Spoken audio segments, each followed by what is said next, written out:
Hello everyone, and we are continuing today the third lecture on the Fourier series. And please check out the playlist which contains all the lectures in proper order, so you can actually follow up what happened in the earlier classes. So the summary of what we have done in the last class is required in order to proceed further, and accordingly I have written down the main results that we have obtained in the last two classes. So the entire result is written in one place, so that you can refresh your memory and then we can proceed further. The idea is that what is that we have done is we can see 1, 2, 3, 4 and 5. So 5 equations having the 0, that's called orthogonality condition, and then you have not equal to 0, 1, 2 and 3. So 3 conditions are not equal to 0. So these are the normality conditions. So we have the 5 conditions for orthogonality and 3 for the normality, and then the total, or we say that the entire collection of the 8 equations is what is known as orthonormality condition for the set. Of course, I have not written the set here, which you already know, because from the beginning we are discussing that the set S is the set of functions that we are considering 1 comma cos function and then a sine function. So cos of n by x by L and sine of n by x by L. So that is the set that we are considering. So that's what I have not written. So for this particular set, this is the property, and what is now required is that you need to know that when zeros will come. So I will just erase the set here. So you just have to remember when zeros will come. Why should I remember it? Means you don't have to perform the integration every time. Okay, otherwise you have to waste your time by doing the integration. And the moment you look at this kind of expression, pure cos or pure sine, okay, or multiplication of sine, multiplication of cos, as well as multiplication of sine cos, as long as we have two different elements there, then the situation is 0, and then n is not equal to m guarantees that the two elements are not equal. And here, whether it is equal or whether n is equal to m or n doesn't equal to m, anyway they are different elements and therefore it is 0. So all the explanations has been done in the last two classes, and where n and m are integers, integer is represented by the double stroke letter capital Z, and then a plus represent that it is positive integer, which means it starts from 1, 2, 3 onwards. 0 is not there or not included for n and m.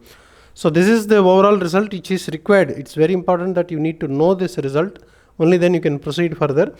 And for this the result is L here, and for constant you have a 2L.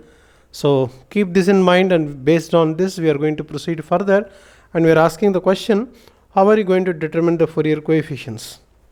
Because in the last class we have seen what is meant by a decomposition of a periodic signal. So when you have a periodic signal like that, decomposing means we are interested to decompose the given periodic signal in terms of a DC signal plus several cosine signals plus several sine signals. If you are going to do that, that decomposition is known as the Fourier series, and when you perform the decomposition, some constants will come into picture.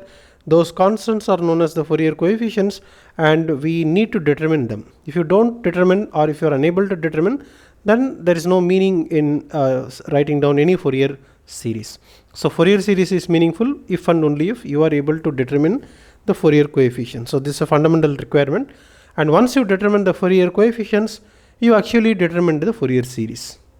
Okay, so that is the reason why this is important, and I am going to erase this, and then we will be using this on the way. So you keep this in your notebook so that it will be easy for you to follow. So now I will erase this, and then we will discuss on the determination of the Fourier coefficients, and at the same time we are also we are asking the question whether the period of sin x and period of sin 3x are the same. Okay, you know that the period of sin x is 2 pi. So what about sin of 3x? Whether the period is same or it's different. So if it is different, how do you determine? So that is one point that we would like to discuss. And similarly, we need to know some introduction to the even and odd functions, and as an example we are going to consider like this, and then we will see what are the consequence. So there is a consequence because of this reason on the Fourier coefficients. Okay, so determination of Fourier coefficient, not just a coefficient, because these things are going to influence the value of these coefficients, and we are going to see that. So let me erase this, and then I will discuss this. Okay, so whatever I have said, we are going to discuss about the period of these functions, and we are also discussing how to represent this function. So I have written down here, we will see that this is the easiest one that you can easily understand. We are having the function f of x equal to sine x, and we are asking the question how sine x will repeat itself. It's very trivial and it's very easy. So, but however, we have to write down the formally the equation, so that it will be easy for you to understand. We are asking, or we are demanding, sine of x should be equal to sine of x plus 2l, where 2l is going to be the period. Like that we are going to ask. So if we demand, so that point is clear, if we demand that sine x must be equal to sine of x plus 2l, then what should be the value for 2l? Like that you ask the question, and then you come to the conclusion that 2l should be equal to 2 pi. And how do you know that? Means from the basic trigonometry. From trigonometry you know that sine of x plus 2 pi will give you the original sine x.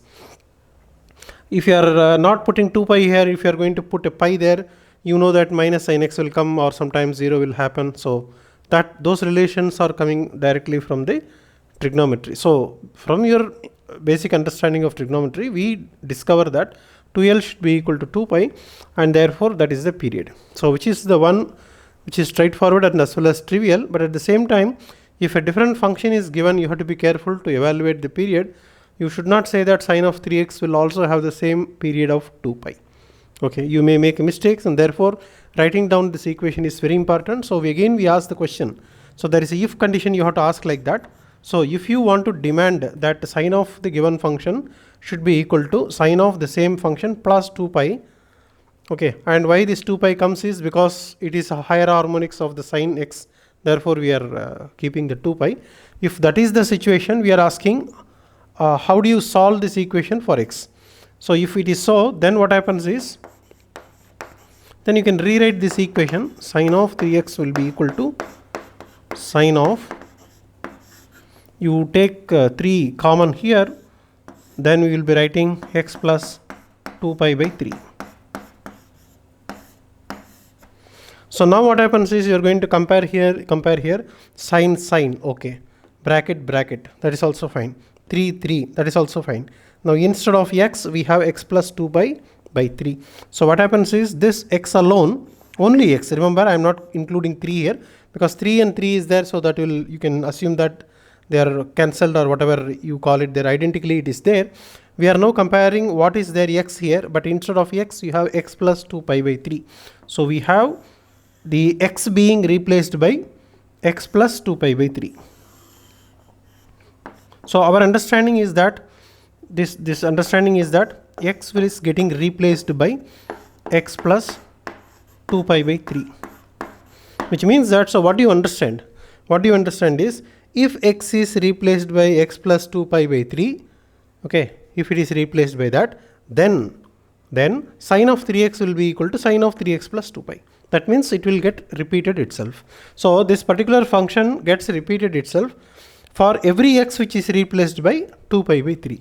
Therefore what happens is, 2 pi by 3 would be the period. So therefore now our conclusion is that therefore the period is 2 pi by 3. So like this you can calculate the period of any function, sine, cos, etc. The basic idea is that you have to demand the if condition like that, and based on that you solve. Everything is identical, sine is there, 3 is there, only x is replaced by x plus 2 pi by 3. So in that case this equality is valid. Okay, so therefore you make this decision that 2 pi by 3 would be the period of this particular function sine 3x.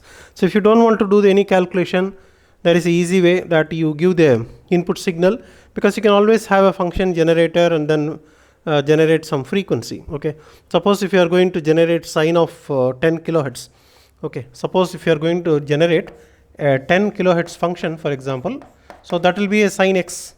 So sine 10 kilohertz you generate from function generator, give the output to the digital storage oscilloscope or a CRO, and then you measure after how much period it repeats itself on the x-axis. Okay, if you do that, you will be discovering that 2 pi by 3 will come. But then for comparison, you need to know this is sine x, right? This is for sine x. Now to compare this, we have to do for sine 3x.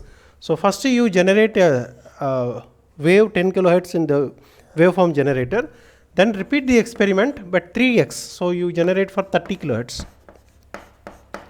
So generate 30 kilohertz wave using the arbitrary waveform generator and then give the output to the CRO, and from the CRO you measure when particular the wave is repeating itself, and from the CRO you can measure that 2 pi by 3 happens to be the case. So like this you can do experimentally, but the interesting thing is without any apparatus and other things, mathematics gives you idea of calculating things in a convenient way. So that is the power of mathematics here. So in this way you can calculate the periods, so that's fine. And then coming to the second one, okay, even and odd, let us have that. But before that, suppose some functions are given like that, okay. We need to represent in a graphical form, and then based on that we can perform the calculations and also discuss about the even and odd nature of the function. So I am plotting x on the x-axis, and the function of x means either 1 or minus 1 over the given range. So I am plotting here. The x-axis and the y-axis are a little bit dull, okay. I did not draw a thick line, so we'll assume that this is thick. Let us say that this is your thin line and that will be a thick line. So I am trying to draw a thin line for the axis, x-axis and y-axis, and then the thick line I am planning to draw for the graph. So this is supposed to be the thick line. So that is the actual graph. Actual graph means the value of the function. So this is the value of the function, that is the value of the function, which is nothing but 1 and minus 1. So you have y-axis height 1 is there, so it remains constant 1. You see that it remains constant 1 as long as x ranges up to minus pi.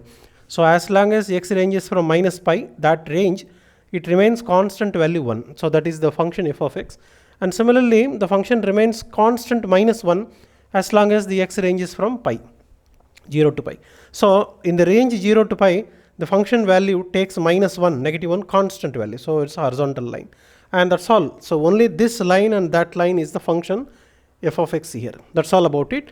And these dotted lines are coming because of the periodicity. Okay, what do you mean by that dotted line is, I am now saying that this f of x is equal to f of x plus 2 pi. How do you know 2 pi? Is because of the given question. So this is what is given in the question paper. Let us assume that then from minus pi to plus pi, if you find the range, it is 2 pi is the range. So that's why I am writing 2 pi here, f of x equal to f of x plus 2 pi. 2 pi is the period. So what happens is, whatever is there from minus pi to plus pi, whatever is there means what is there? There is one line here and that is one line here. This will be getting repeated itself for every 2 pi range.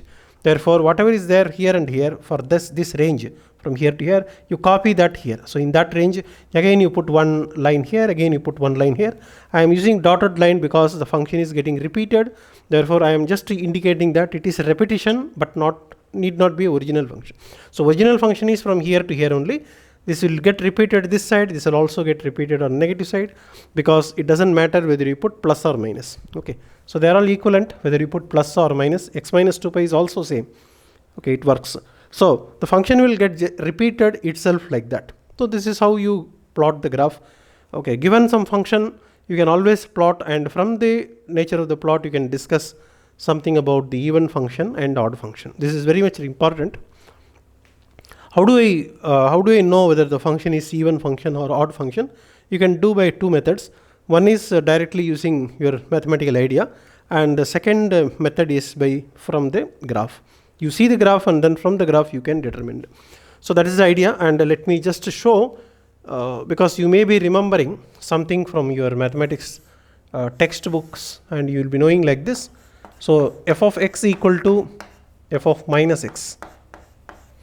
So that is a condition. Every time you have to read like if. Okay, if the function of x is equal to the function of minus x, that means if you are going to replace every x by minus x in the given function means like that. If you replace every positive x by negative x, then you should get back the original. If you get back the original, then this kind of function is known as the even function, which is quite familiar to you. So this is what you already know. Okay, from the basic calculus you already know this, but we need now now it is required in order to determine the Fourier coefficients. And similarly, what happens is you are going to ask the question, what happens to f of x when you replace every x by minus x? Sometimes you get the negative of the original. So negative of the original you will be getting like that. Okay, after replacing, let me put like that. So if you are going to get like that, then we will be getting an odd function. So I am going to replace the positive x by negative x. After replacing, I discover that I get the negative of the original. So if that happens, then you call the function as an odd function. That is by doing straight away mathematics without any graph. Now I am going to tell you, suppose I am unable to substitute every x by minus x. I am unable to substitute every x by minus x for some reason. In that case, what will you do? Now you see this example, there is an f of x here. This f of x on the right hand side doesn't contain x. If x is available, you will replace by minus x, that is clear. You see there is no x at all. How can you replace? Okay, you can still do, that is a different story. But right now x is not visible. When x is not visible, how can I replace a minus x there? So that question comes, if this kind of situation happens, then how will I verify whether the function is even or odd? The answer is that you draw the graph, and from the graph you can find out whether it is odd function or even function. So you understand now that the graph is very useful. So we have the ready-made, of course we have drawn the graph, and from this we can readily find out whether it is even or odd. So what all you have to do for the even function is that, how do you do is, you have to consider a mirror in the vertical axis. That means you have the the y axis here. So on the y axis you assume that there is a mirror. Okay, so assume that this is a mirror, and then you just forget about what is there to the left side of the mirror. Whatever is there in the right side mirror, right side of this graph, should be reflected here. You know what will happen if there is a mirror here. If there is a mirror here, the entire thing should be appearing on this side of the graph. If it is appearing on this side of the graph, then it is called even function. It's very simple. Whatever is there on the right side should be reflected to the left side. It's very easy, right? So for example, you take this example. You take a parabola. If I take a parabola, what happens is, on the right side of the graph is that. This is the right side of the graph. You put a mirror here. What will appear on the left side? That means what will you see in the mirror? So on the mirror I will be seeing like this. Whatever is there, it will be reflected here. So therefore what happens is you get a parabola, and parabola is therefore an even function. And mathematically speaking, this function is f of x equal to x square. Okay, so that's an idea. Now you understand that whatever is there here, it should be reflected here. Then it is an even function. Check out now what happens for this. There is a line here. There is a mirror here. So when the mirror is there, this line should appear here. This line will appear here. But do you have a line here? No, you don't have. So therefore, you see this is point is clear. Similarly, you see that there is a line here. Do you have a line here? That means after this much distance gap, no line. If this much distance, no line, then here also no line should be there. No line is allowed because it's a mirror image. So therefore, it is very clear that this graph clearly tells you that the function f of x is not an even function. Okay, so that much is clear. Not an even function is clear. Okay, then the question comes, immediately don't make a decision that it is an odd function. Okay, there are functions that are neither even nor odd. Okay, that classification is there. We are asking, sometimes it can be even, sometimes it can be odd. If both of them fail, then the function is neither even function nor an odd function. For example, if you have this graph, you take this graph. Like this, if you have a graph, this is totally different from this one. Okay, we cannot say whether it is even or odd. It is neither even nor odd function. So like this, anything can happen. So therefore, don't assume that it should be only this way or that way. So third option is neither odd function nor even function is also there. So keep it in mind. Okay, fine. So now even function idea is clear. If you want to discover an even function, you have to put the mirror in the vertical. That means y axis you have to put the mirror. Okay, so even is clear. For the odd function, what you have to do is you have to put two mirrors. First mirror is as usual vertical, and the second mirror is in the horizontal x axis. So that means, let me also draw another example like that. And first mirror is like this, and now I have a graph like that. So what happens is, when you put a first mirror here, you will be getting let me therefore draw a dotted line here to say mirror. So that's a mirror image I will be getting. So first mirror is over. Second mirror is horizontal mirror, that is x-axis mirror. So now assume that this x-axis is a mirror now. If this x-axis is a mirror, what happens to the reflected image? Original don't disturb. Okay, original will be original. What happens to this reflected one? This is already reflected and came here. Because of this mirror, this will be reflected and come down here. So therefore, this one if you reflect, how does it happen? You have to see that the mirror image will be looking like this. So that would be the mirror image of that. So this one is mirror image that came here, and because of the horizontal, this one become mirror image here. So after getting this mirror image, you remove this particular intermediate step, because this is intermediate step. So if your graph looks like that, that means now you can draw the continuous line. Suppose if the graph looks like that, this graph is an odd function. This is odd function. So now you understand how to discover an odd function. First you put the vertical mirror, then you put the horizontal mirror and find out what is the final result. If the final result is what is your graph, then you agree that this is an odd function. So now you check what happens to this. We have the vertical mirror. So when you have the vertical mirror, first what will happen, this one supposed to come here. Supposed to come. So you have to draw some intermediate graph. So let us not disturb the original. So you have to draw an intermediate graph. So let us draw this. And now I am having the this line I am having for the case of -1. So that is your -1. So that is a 0. Okay. This will be reflected here. So that will be reflected here. I will draw that because of the vertical mirror. After that, what you have to do? You have to put a horizontal mirror. So let me put this one as the horizontal mirror like that. Then this will be reflected here. So you put this one reflected at equal distance. This distance equal that distance. So therefore I will be getting a line here. So this will be reflected here. So this is the reflected part. This is the original part. So this portion is original part. First reflection came here and then second reflection came here. So this is my original, this is my reflected. So do you have like that? This is the given function. The given function, this one there is a line here, this one also there is a line here. Do you have like that? There is a line here, there is a line here. Yes, it happens. And similarly, if this happens, then everything else also will happen like that, because the function is getting repeated itself.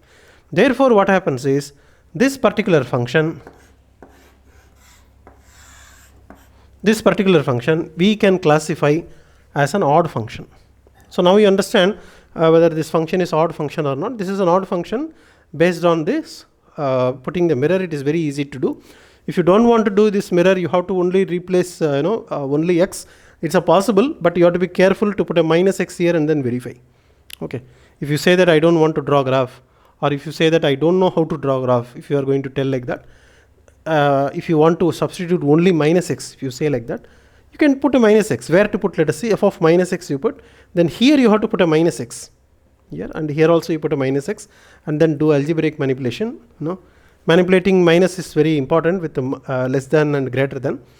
Okay. If you change minus to plus, less than will become greater than. So those things you have to be careful. And if you manipulate that, after that you can verify whether you are getting back the original or not. Okay. So that takes little time and you have to work out. I think that this, getting the mirror image would be an easier option for you.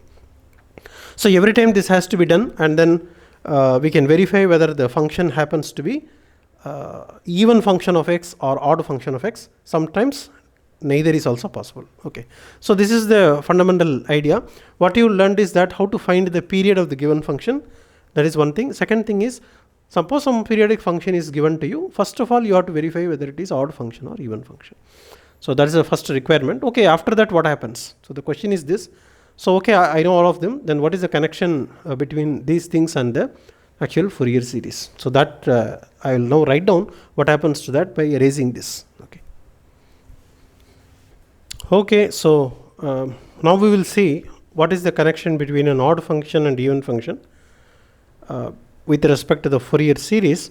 And in the last class we have seen what do you mean by a Fourier series. Fourier series is nothing but the decomposition of the given signal. F of x is what is given signal. Typically it is f of t actually. For practical purposes it's a function of time. And if you want to write a t here, then you have to write down cos of n pi t by L, etc. Okay, so that's the only difference. But rather than t, we are going to consider x is the typical symbol, because mathematicians like, for For any variable, okay, start with x only unless demanded otherwise. So for that reason and for convenience and for referring to multiple textbooks, writing f of t may not be comfortable, so we will use f of x. But practically f of x is the input signal. So the input signal, which is supposed to be a periodic function, that's important. Periodic function. If non-periodic, we are not planning to do like that. For suppose if you are going to have an input signal which is periodic function, which can be even function, which can be odd function, or which is neither even nor odd, but however it should be periodic. Okay, if this function is given, then you can decompose into a DC signal, and then multiple cos waves, and then a multiple sine waves, and then you have the linear combination. So that combination is linear combination. So a linear combination or linear superposition of DC signal plus sine waves plus cos waves, all that when you superpose on each other, the final result would be the given signal. This is called the Fourier decomposition of the input signal, and this series is known as the Fourier series. Okay, fine. Now what is the connection between the even function and an odd function is that some of the terms will go to 0. So that is the advantage here.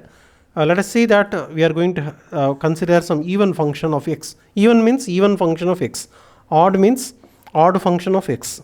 If that is the situation, then only cosine terms will survive. Cosine terms will survive means, which are the cosine terms here? This is sine terms, no? Cosine term will survive means what? The sine terms will disappear. It will go to 0. Disappear means it will go to 0. So how it can go to 0? Bn. You have Bn means B1, B2, B3, B4. Everything goes to 0. So if all of these b go to 0, then all the sine terms will disappear and only cos function will survive. Survive means a1, a2, a3 or they are not 0. So when the a values are not equal to 0, then cosine terms will survive and this sine term will go to 0. And then you ask the question, this a0 by 2, shall we consider this as cosine term or sine term? You can classify this DC term to be a part of the cosine term. You can consider, because cosine of 0 is a constant 1, no? So if you are asking the question what is a0 by 2, a0 by 2 can be considered as a0 by 2 into cosine of 0. So like that, if you assume or if you consider, we can treat a0 by 2 as part of the cosine term, not the sine term. So therefore the chances are that a0 will not go to 0, so it may survive. So that is a point to be noted. So whenever the function is even function, only cos term will survive. And therefore what happens is, we have written that this is a Fourier series. We are going to do a small change in the name. So then the series is known as Fourier cosine series.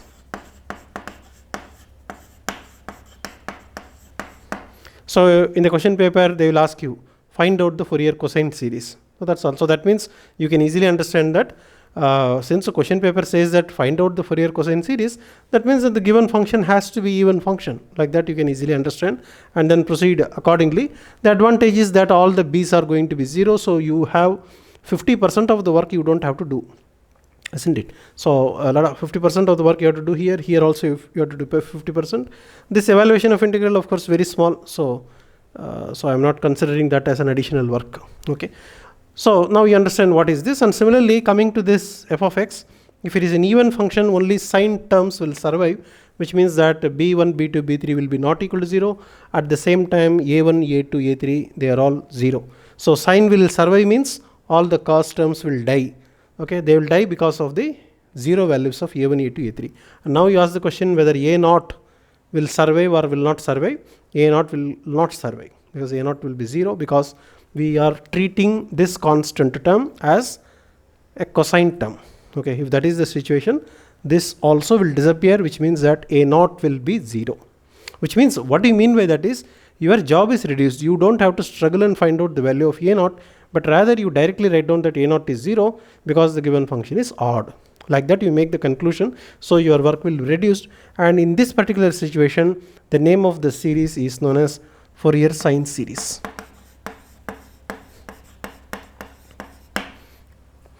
Okay, so this is all about the introduction to Fourier series. Now you can easily understand, if it is neither even function nor odd function, what will happen? What will happen means a0 will not be not equal to 0, a1, a2, a3 not equal to 0, b1, b2, b3 not equal to 0. So everything is not equal to 0, so you will have to determine everything and then put this summation, and that will be the result. Okay, so when sine and cosine series are there, your life is easier. Some of the terms are 0. So that is your basic that we have. And then we already checked that this particular function happens to be an odd function. And that means our conclusion is that how I am writing down the Fourier series for this function f of x, how the Fourier series will look like. That is the question. The answer is, since this particular function f of x equal to 1, f of x equal to minus 1, that happens to be an odd function, only the sine terms will survive. Therefore, we will get the Fourier sine series for this problem. Okay, there won't be any Fourier cosine series for this problem.